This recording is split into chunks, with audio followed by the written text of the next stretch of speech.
Connecting Arizona. 12 News starts now. A Red Mountain High School student arrested after exposing himself in a school photo could face decades in jail. And that's making some people question if he should have been arrested at all. 19-year-old Hunter Osborn telling police he was disgusted with himself, but there are questions over whether the punishment fits the crime. William Pitts has the very latest on this story live from Mesa. Will?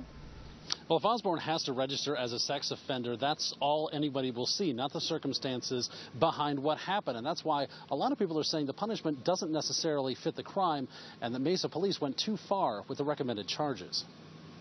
One photo, small but reprinted hundreds of times over in the Red Mountain High School yearbook. 19-year-old Hunter Osborn in the second row, exposing himself. He says it was a dumb high school prank, one he regrets. Tell me your name? Hunter Osborn. Mesa police say that prank is worth 69 counts of indecent exposure.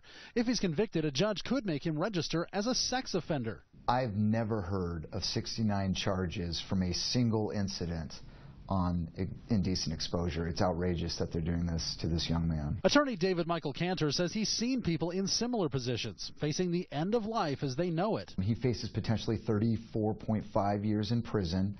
He won't be able to rent at certain apartments. Security clearance is questionable. Jobs are limited, federal jobs, daycare, school teacher, things of that nature. So it carries a very heavy hammer. Every time you Google his name, it'll come up that he was charged 69 times with indecent exposure. But this happens all over the country. And that's led to groups nationwide calling for sex offender laws to change. My first reaction was, that's ridiculous. And my second reaction was, I'm not surprised. The group Reform Sex Offender Laws says a zero-tolerance policy is backfiring.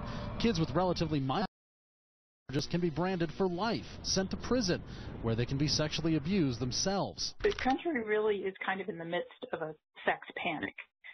There really is very little tolerance for anything of a sexual humor, shall we say. This case will go to the Maricopa County Attorney's Office for review. They'll decide whether to formally file charges. As of today, though, they say they have not been sent the case. Live in Mesa, William Pitts, 12 News.